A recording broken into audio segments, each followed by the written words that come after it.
Hi, welcome to Apetina. Today we're going to be making the coveted lemon cookies. This is my friend Bill, in case you haven't met him. Bill E. Today we're making the lemon cookies only because I need to kill two birds with one stone. It's the only reason you're getting this recipe. So pay attention. So we're going to start with 16 ounces of plain granulated sugar. Then this is baker's cake flour. And I don't know what makes it different, but it's just better. And we're going to do 2 16-ounce cups of cake flour. What would you like me to be doing at this time? Do you want me to crack some eggs? Not yet. Oh. 1 full tablespoon, maybe and a half, of baking powder. More than a pinch of salt.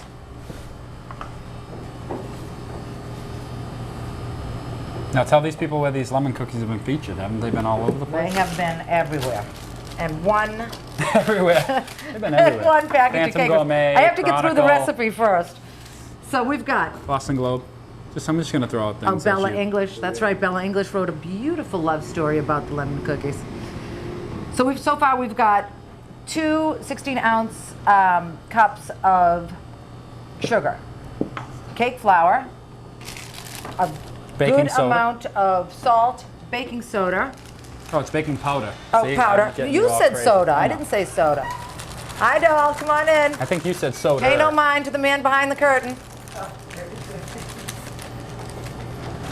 And 1 package of cake mix. And you have to have the cake mix. I've tried to get around it, but you can't. Now, this is your dad's recipe? Or? This is my father's recipe, but when we went to redo this recipe, we found his recipe book in the basement. Were they in the archives? It was archived. Whose basement was it in?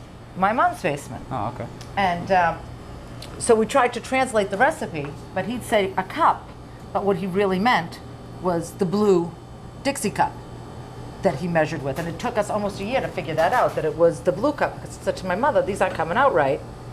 And she was like, no, not a cup, the blue cup. So 16 ounces. I wouldn't know how to divide it any other way. Now you perfected his recipe. I have. God bless me. And he's smiling down. All right, so we're going to mix the dry ingredients, only because cake mixes, as a rule, come with like sand clumps. It's kind of clumpy, and that's why you have to beat a cake mix like for 4 minutes to get all those lumps out. So we want to incorporate all of these ingredients before we start to add the shortening. I have gloves here. What happened to my gloves? There. No, there we go. Oh, look what else is here. Ah, the coveted wine. Oh, all right. It is after 12. All right. So now.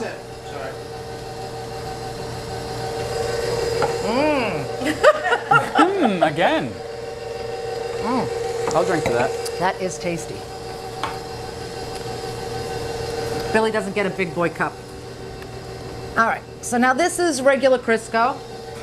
And the trick to this, which you're never going to get, and this is why I'm not worried about giving you my recipe, is to put in your shortening 1 tiny little ball at a time. And you're going to let this mix, and it's going to turn into like a gravelly kind of sand. And at that point, you decide how many eggs. Like I said, this was loosely translated from my father's recipe, so to me, in order to get it right, it's more about the consistency of the dough. So it can be more eggs on any given time? It's typically pretty much what I'm going to show you, but depending on how this dough comes out with the Crisco is how many eggs you're going to add. It could be 3, it could be 4. It depends on how you get it going. Which is why I don't bake, because baking as a rule is somebody else's rule, and I make my own rules. You do live by your own rules, yep. Cooking and baking is totally different. Cooking is you know, you can add this, you can add that, and make it how you like it. but baking is precise. This is where I make just a few things. But what I do make, they come out all right. The lemon cookies especially. People come just for these. So this is almost getting to where I want it. Oh, you know what we need? We need the egg wash color. We grab that, it's over there. Yep. So I don't know if you can see this. Okay, and so this is exactly the consistency that we want. It's like almost like a pebbly sand, pea-size granules of sand. Okay, so now we got this mixing like this. What I usually do, because this gets away from me, is I stop the machine. This is egg wash. You can use any color you like, but I like a lemon cookie to kind of resemble a lemon. So we just put a little drop of this egg shade, which gives it a nice golden shade. Then I'm going to put 1 entire bottle of lemon extract. This is a pure lemon extract. And then I have an imitation lemon flavor that I also put in it, just to give it a little extra moisture, and rather than adding water or cream, which I don't usually add. I'm going to add this almost as the liquid. So it's almost like taking the place of water, and it just gives it a little extra, just a moment. Applause. So now we're going to add the pure lemon extract. I would say about 4 tablespoons of the imitation lemon extract. And we're going to start with 3 eggs. And I get them in there beforehand because this comes up all over the top.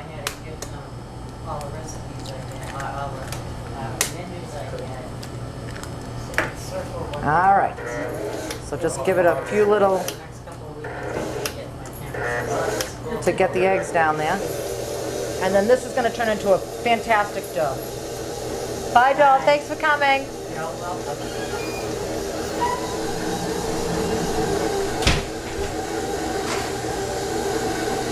Okay, so now this is exactly what I was saying by more or less egg.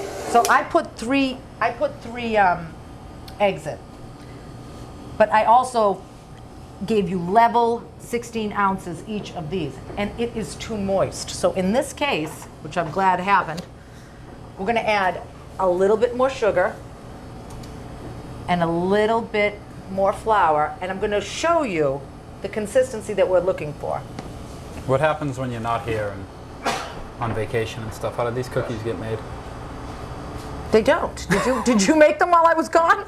Nope. No. If I die, these cookies die. That's why they have to. That's why they have to come in here and get it. Nobody's going to be making these with your measurements. Well, I know, and I forgave myself to begin with. It's not. This is not a recipe that I can give you exact on. It's about the consistency.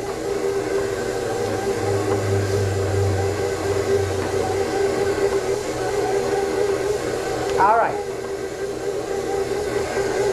Just collect itself.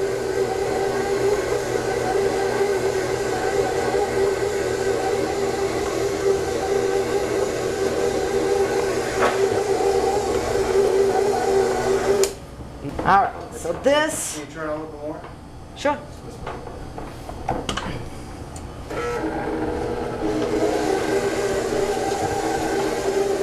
So we want it to come away from the edges of the bowl.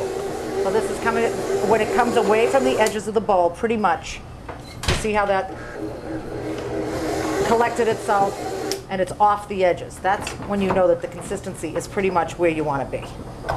I'm going to show you though.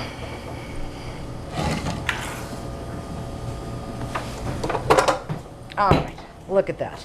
Nice egg yolk color. And it's almost like a Play-Doh consistency, wouldn't you say? Yeah. It's perfect though. Yeah, okay, so you need to chill this. And the reason that we like this to be cold is because when you put it in the oven, you need the oven to be super hot, 350. And you want these cold so that they don't flatten out, because we want to keep these into a ball shape so that they're like almost like a cushion. I'm just going to make 2 for today, and then I'm going to show you how to make the glaze that goes over the top. So we're going to put these in the oven. That's your job. Okay, so now we're gonna make some glaze to put over the lemon cookies when they come out of the oven. So we're gonna use a little bit of powdered sugar. Want me to make that? I am, oh, you know what, we need a spatula, okay. So this is what we're gonna do. We're gonna make some, so we're gonna make the glaze for that. We got some powdered sugar, and we're gonna add a little bit of water and a little bit of lemon X. What did you More do sugar? with my sugar? Sugar. Let me some sugar. I am your neighbor. All right. So it's better if you, yeah, just a little bit. If you sift this. Okay, that's good, thanks. Sift it. Yeah, but you want to get all the lumps out of your glaze. And again, I use water and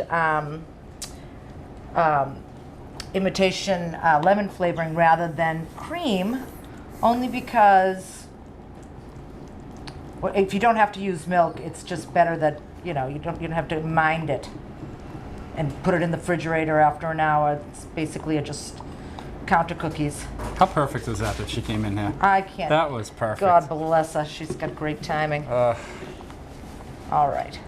So we're just going to get the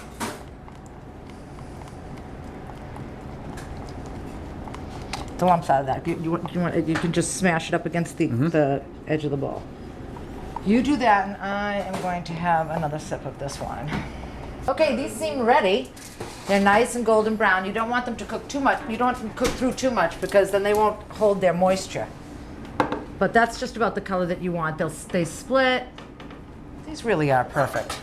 They're the perfect food, really. They're the perfect food, really. They're sweet, salty, crunchy, and smooth all at the same time. This was a little soon to move this, but probably let them cool for about 10 minutes before you plate them. And then this, you saw me make it. This is simply powdered sugar, a little bit of water, and some lemon extract. And that just gets drizzled over the top. Ridiculous. They are spectacular. But you're never ever going to be able to perfect these yourself, so you may as well just come in. Just come to 211 Bridge Street. Did a mess. Just come on into the deli, honey, and I'll make them for you. Santoro'sDeli.com. Revamped, by the way. Oh, that's right. Check The out revamped that's right. website. Check out the website.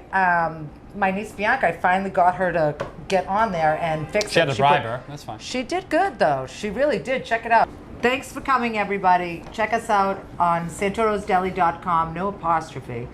We'll see you when you're hungry. And call ahead, 781-329-3354. 211 Bridge Street in Dedham. We'll see you guys soon. Buon Apetina.